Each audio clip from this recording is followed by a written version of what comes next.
Halo Tribuners, jumpa lagi bersama dengan saya Mutiara dalam tayangan berita selebritis di Tribun Lampung. Kami akan menyajikan informasi menarik dan terupdate seputar selebritis tanah air untuk Anda. Dan inilah berita selebritis selengkapnya.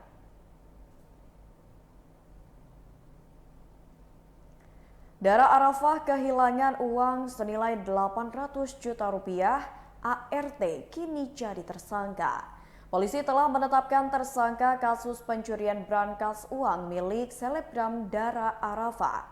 Tersangka merupakan ART di rumah Dara Arafah bernama Musridah dan kekasihnya bernama Sarpun alias Anwar.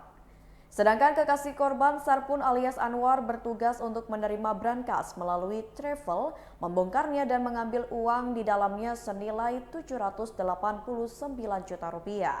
Sejumlah barang bukti telah diamankan oleh pihak kepolisian, diantaranya ada uang tunai senilai 672 juta rupiah, linggis, 2 gergaji kecil, pakaian, ponsel hingga BPKB dan STNK.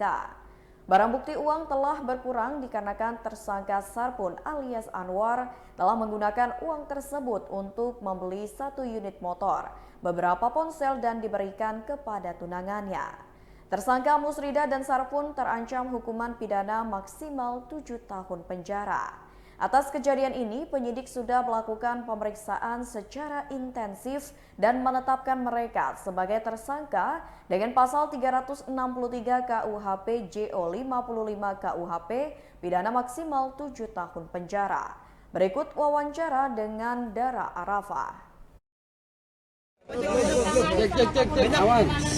Iya, alhamdulillah senang banget. Ini juga berkat masyarakat Indonesia juga, media juga yang udah mau bantu nemenin kasus ini juga. Makasih semuanya ya sebelumnya. Tadi bisa dibilang ini residivis ya? Gimana? Residivis. Awalnya? Kejadiannya gimana? Awal kejadiannya itu tanggal 4 ya yang udah dijelaskan. Oh gitu.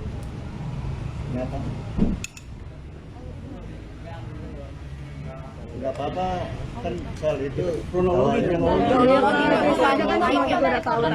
Biar jelas. Iya, kurang lebih kejadian tanggal 4 dia bawa berangkat saya dari kamar ke daerah mana Kak? Bawa berangkatnya ke daerah mana? Cilacap.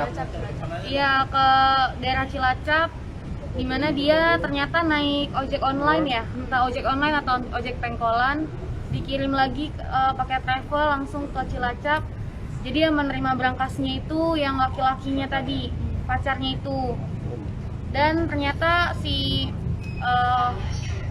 Mbak Mursida ini dia udah dapat kerjaan langsung di daerah Cibubur, kayak gitu. Jadi ya kurang lebihnya kayak gitulah. Di sini apa aja? Di sini ada apa aja di dalam? Awal pertama tahu berangkas itu dicuri. Aku tahunya tuh tanggal 6, Mbak. Tanggal 6 karena kan ya pasti sadar dong apa aja yang hilang di kamar tuh. Pas kita selidiki di CCTV komplek, ternyata emang ya dia yang bawa kabur. Ada curigaan sebelumnya? Curigaan sih ada ya, cuma kita nggak expect bakal kejadian sejauh ini gitu. Ada kecurigaan kayak dia misalnya minta cowoknya tuh datang buat ke rumah, tapi nggak dibolehin sama ibu saya. Terus kecurigaan saya juga terakhir kali tuh waktu dia minta uang cash ke saya totalnya 5 juta, tapi saya nggak kasih karena dia katanya mau keperluan apa gitu. Terus saya bilang, yaudah saya transfer aja Mbak. Dia bilang pakai cash aja Mbak, saya butuh cash, dia bilang gitu. Terus saya nggak pernah megang cash di rumah, saya bilang gitu kan. Terus kata dia, emang di kamar nggak ada cash? Kayaknya sih emang dia udah mengintai dari 2 bulan yang lalu, udah mengintai dia.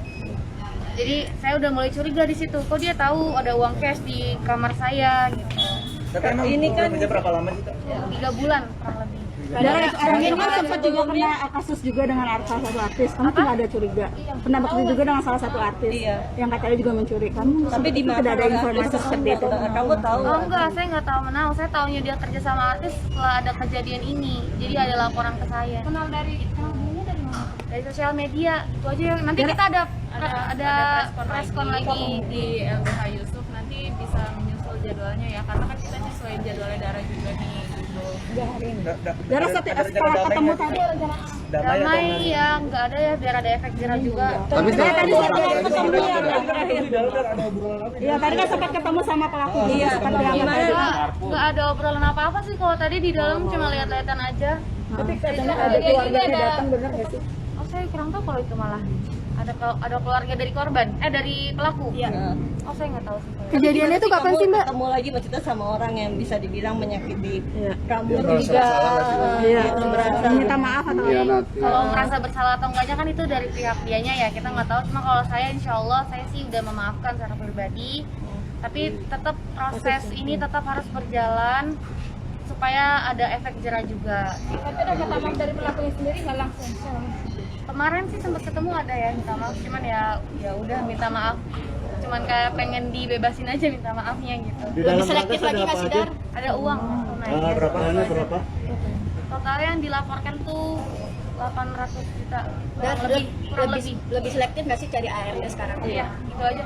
Lebih selektif dan lebih hati-hati ya buat yang di rumah. Semoga lebih hati-hati sama ART-nya, juga lebih bijaksana juga untuk memilih ART ke depannya. Selain uang, ada emas. Kita ada beras. Nanti lanjutin lagi nanti. Ya, Lanjutin lagi. uang aja ya. Uang aja sih. Barangkali dikunci nggak sih pada saat dibawa? Dikunci lah, pastinya dikunci, makanya kan dijebol tadi kan.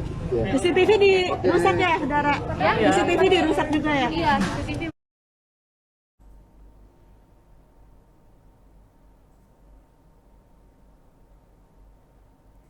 Berita selanjutnya datang dari Jessica Iskandar dan suami laporkan oknum Polda Bali yang menarik mobilnya. Jessica Iskandar mendatangi Divpropam Mabes Polri Jakarta pada Senin 12 September 2022. Kedatangan Jessica Iskandar untuk melaporkan oknum Polda Bali yang menarik mobilnya.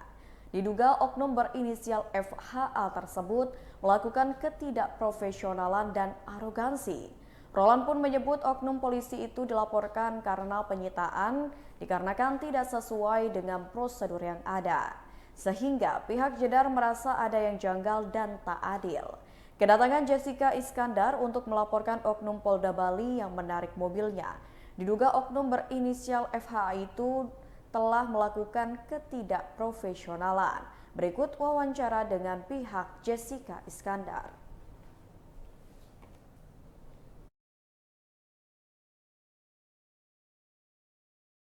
Mengapa kita mengadukan? Karena pada tanggal 7 Juni, penyidik di Treskrimum Polda Bali mendatangi rumah klien kami, yaitu Villa Jedar di Denpasar, Bali, dengan meminta Toyota Alphard B73DAR milik klien kami, meminta untuk diamankan bahasanya. Tetapi di situ kami cuma diberikan surat tanda penerimaan, di mana dalam surat tanda penerimaan mobil tersebut tidak ada springsita. Harusnya mengambil barang bukti itu didahului oleh springsita juga. Dan itu dilakukan dalam rangkaian penyidikan, bukan penyelidikan. Tapi di sini hanya berdasarkan surat perintah lidik. Artinya kita memohon adanya due process of law. Penegakan hukum itu harus adil dan tidak memihak. Oleh karenanya kami pun sempat menyurati Polda Bali pada saat itu. Nah, ini fotonya ya, kami tunjukkan fotonya Polda Bali pada saat mengamankan Alphard B73DAR. Kami sengaja, kami masih kami masih menghargai, jadi kita masih sensor di sini. Ini fotonya ya. Bang, ulang lagi nih, Bang. Oke, saya lanjutkan. Pada tanggal 22 Agustus, kita menyurati Polda Bali menanyakan permohonan informasi dan klarifikasi terkait pengamanan mobil tersebut. Tetapi kita tunggu lebih dari 7 hari tidak pernah ada tanggapan. Sehingga tanggal 1 September kita menerbitkan pengaduan di Propam Mabes Polri. Telah diterbitkan pengaduan tersebut. Dan setelah kita melaporkan tanggal 1 September, baru ada jawaban dari Polda Bali, yaitu tanggal 8 September. Di mana di situ surat daripada Polda Bali menjawab permohonan informasi dan klarifikasi pihak kami, menyatakan bahwa mobil B73DAR milik klien kami telah dipinjam pakaikan terhadap seseorang yang inisialnya IKS. Dan di sini yang perlu kami sesalkan, harusnya klien kami selaku pemilik ini dikonfirmasi dulu sebelum itu diizinkan izin pakai tersebut diminta oleh seseorang. Karena harus diingat, di garis bawahi, ngambil barang tersebut pun ada di pekarangan klien kami, tapi klien kami tidak pernah hak hukumnya. Oleh karena kami melapor di Propam Mabes Polri. Dan begitu kan? Nah, tanggal 8 baru ditanggapi oleh mereka. Dan hari ini juga kami dari Divpropam Mabes Polri dikasih info bahwa sudah ditangani juga, dilimpahkan ke Karo Wasidik Bareskrim Polri. Jadi kita akan menindaklanjuti proses pengaduan kami ini yang sudah kami ajukan di Divpropam Mabes. Oke, sebagaimana yang kita tanggal 15 Juli 2022 yang kita laporkan di Polda Metro Jaya.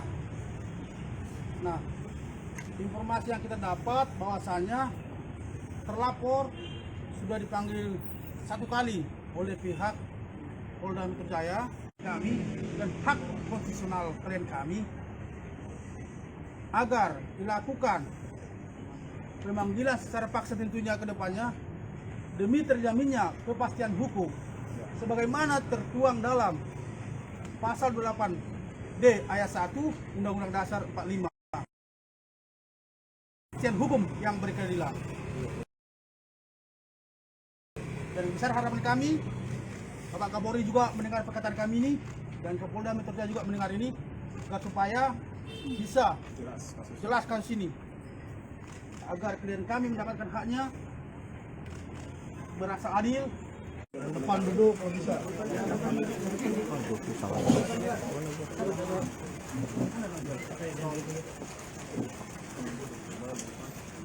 Jadi pertanyaan kami itu adalah kenapa bisa dari saya teman-teman mungkin kamu ada tambahan? Dari saya ingin penegak hukum di Indonesia itu bisa adil dan bisa dirasakan langsung oleh masyarakat sehingga orang yang seperti saya yang melapor dan mengajukan bisa mendapatkan kepastian hukum. Saya juga berharap suara hati saya bisa didengar oleh Pak Kapolri agar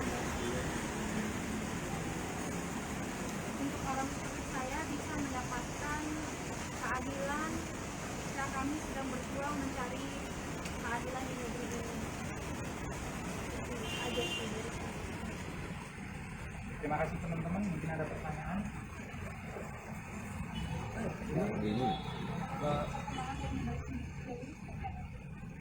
Ya. Perkembangan yang kasus di Bali itu adanya laporan polisi dari pihak lain, kan begitu. Tetapi barang pada saat itu B73DAR ada dalam pekarangan kita, pada saat itu sudah ada di kita sebelum ke terlapor Stephen ini. Kemudian Polda Bali datang.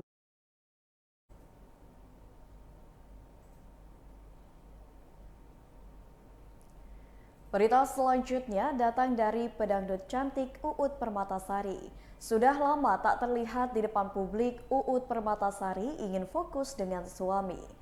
Uut Permatasari kini tidak hanya dikenal sebagai penyanyi dangdut saja. Sambil tetap bekerja dan berkarya di industri musik dangdut, Uut Permatasari juga menjadi ibu bayangkari setelah menikah bersama AKBP Tri Gofarudin Pulungan. Setelah 5 tahun menikah, Uut Permatasari dan Tri Gofarudin Pulungan dikaruniai 2 anak. Saat ini Tri Gofarudin Pulungan menjabat sebagai Kapolres Goa, Sulawesi Selatan. Uut Permatasari yang kini berusia 40 tahun itu tetap diizinkan suaminya untuk bernyanyi. Hanya saja Uut Permatasari harus tetap memprioritaskan tugas suaminya. Uut Permatasari juga selalu menyampaikan pesan kepada suaminya supaya tetap rendah hati dimanapun bekerja mengabdi untuk masyarakat. Berikut wawancara dengan Uut Permatasari.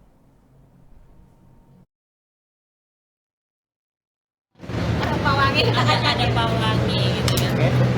Wes ngomong. Ini sekarang Ibu Kapolres Goa Sulawesi Selatan.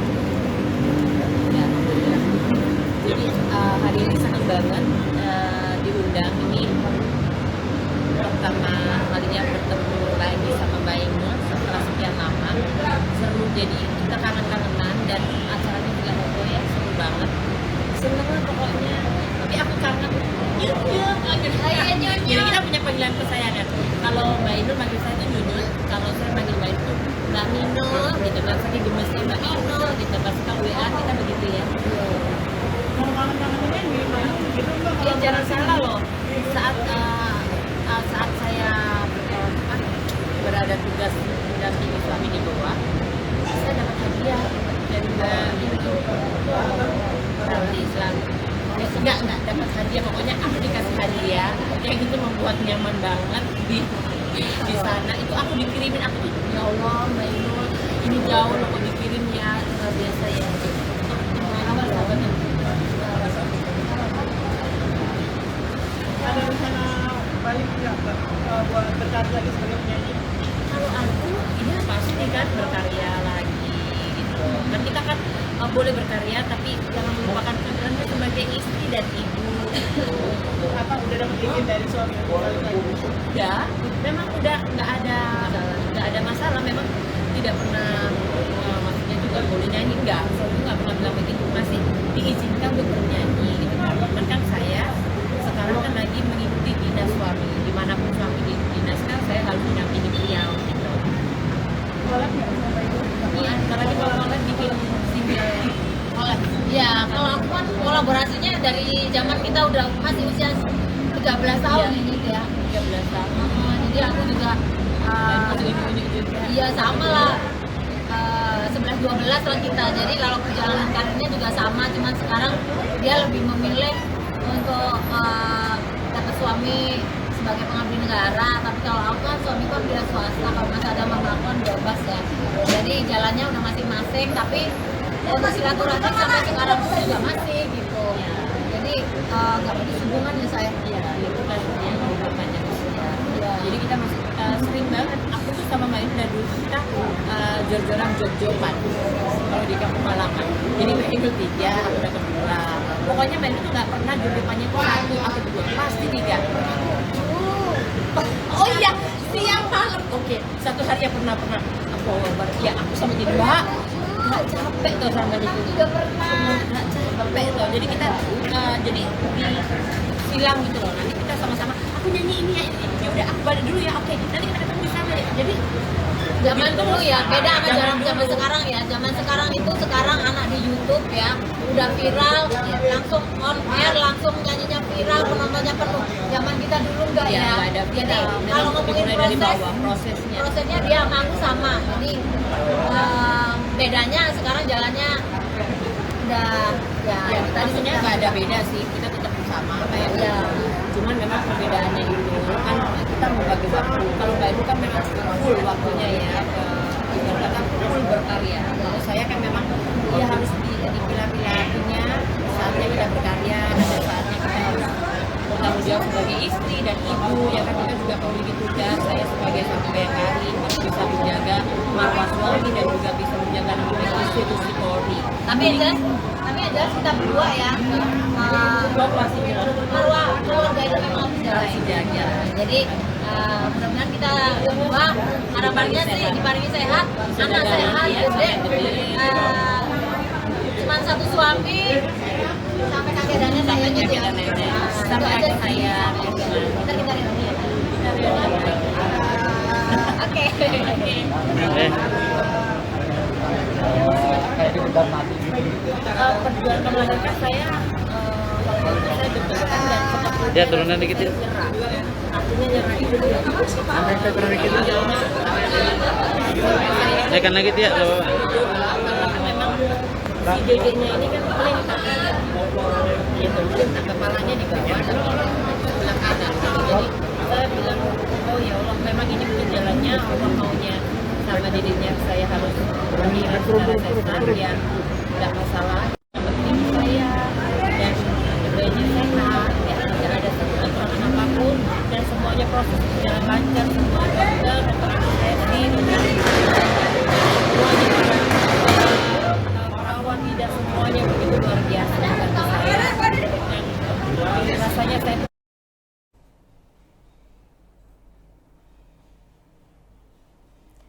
Berita selanjutnya datang dari selebgram Medina Zain, dapatkan nasihat dari Hakim Ketua untuk bijak bersosial media.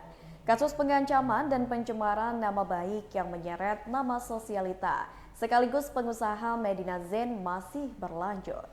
Medina kembali menjalani sidang yang langsung membahas 2 kasus yang menjeratnya pada Senin 12 September 2022 kemarin.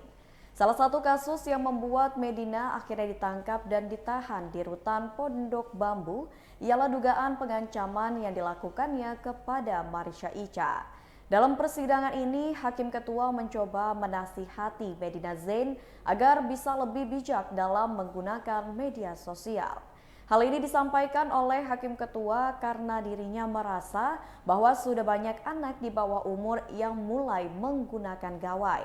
Selanjutnya, Hakim Ketua menjelaskan jika hal yang dilakukan oleh Medina maupun orang lain terlihat oleh anak kecil, maka bisa berakibat tidak baik. Hakim Ketua juga mengingatkan bahwa kini zaman sudah mulai berbeda, di mana semua hal bisa dipublikasikan melalui media sosial. Menurut Hakim, hal itu berbeda dengan zamannya di mana saat memiliki masalah dalam rumah tangga saja bisa menjadi satu aib keluarga. Berikut wawancara dengan pihak Medina Zain.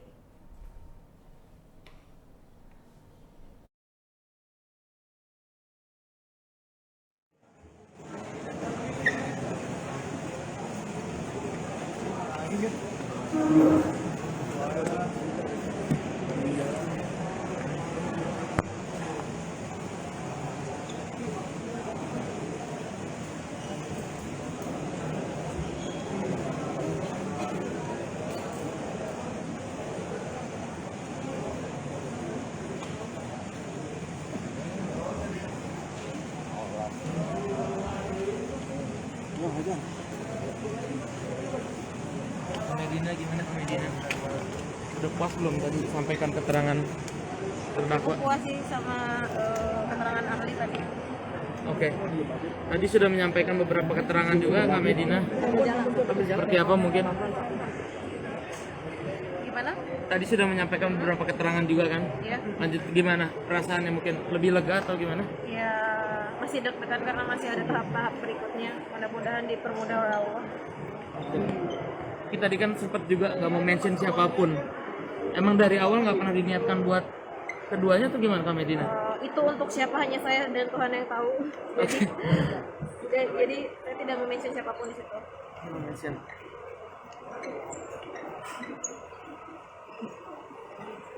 Jadi pelajaran aja berarti Kak Medina ya? Ya, jadi pelajaran berharga buat saya, lebih bijak main sosmed. Medina gimana kabarnya? Baik, alhamdulillah.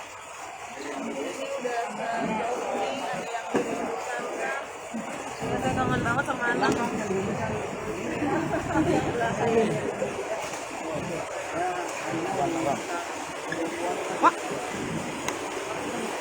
Tadi udah sering ketemu anak atau gimana? Iya, udah lama belum ketemu nih.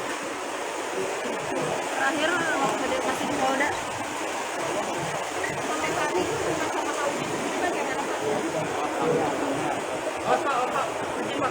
Yang berkomunikasi suami sih.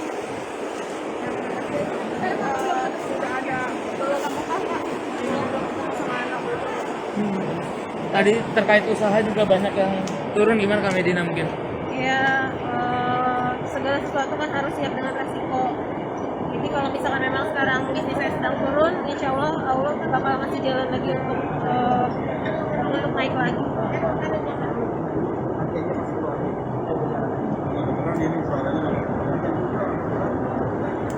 Kalau komunikasi sama Kak Ica bagaimana Kak Medi?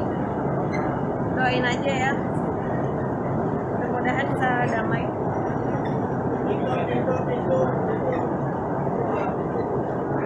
Jadi istirahat dulu ya, nanti nanti aja gimana?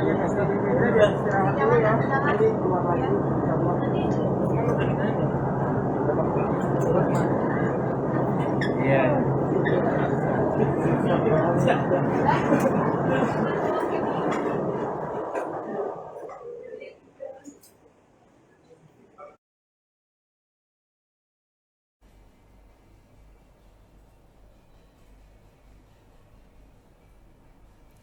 Berita selanjutnya datang dari aktor Ringo Agus Rahman ingin sang anak memperhatikan kesehatan gigi sejak dini.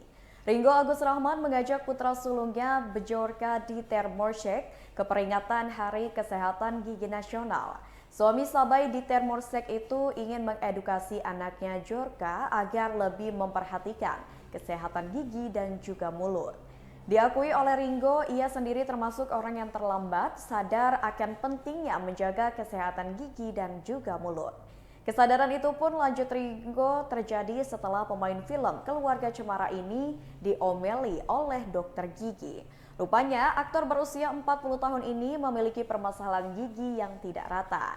Karena itulah Ringo enggan mempermasalahkan gigi tak rata itu juga menimpa dua putranya. Aktor asal Bandung, Jawa Barat itu juga menceritakan pengalamannya di masa lalu seputar kesehatan gigi. Diakui oleh Ringo, ia tumbuh di lingkungan yang memang tidak terlalu mementingkan kesehatan gigi. Justru orang tuanya mengatasi persoalan gigi dengan bumbu-bumbu mitos yang beredar. Berikut wawancara dengan Ringo.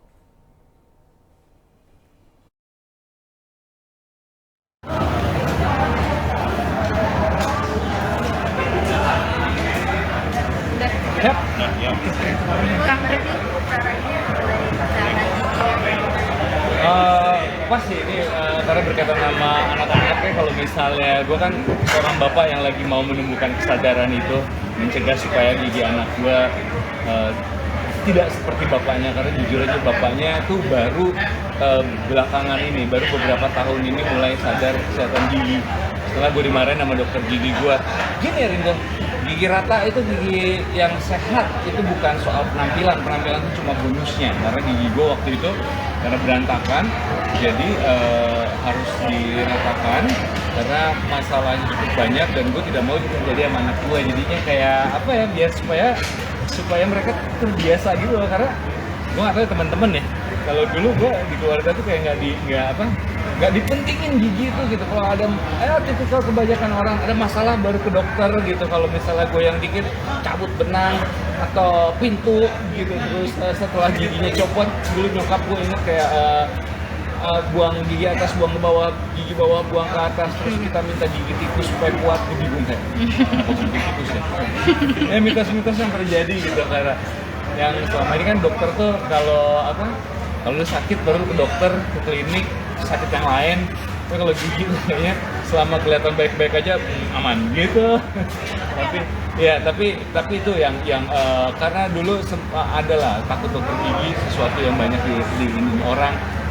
Sikat gigi lebih baik kalau misalnya kita mencegah gitu kan.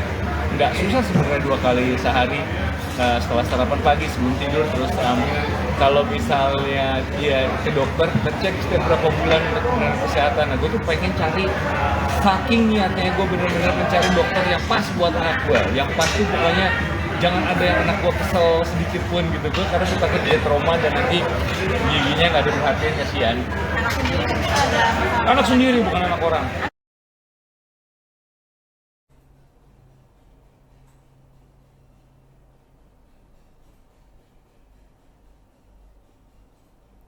Baiklah Tribuners, itulah berita selebritis bersama dengan saya Mutiara. Jangan lupa untuk terus saksikan YouTube Tribun Lampung News Video, Facebook Tribun Lampung, Instagram @tribunlampung, dan TikTok @tribunlampung untuk informasi terupdate lainnya. Selamat sore dan sampai jumpa.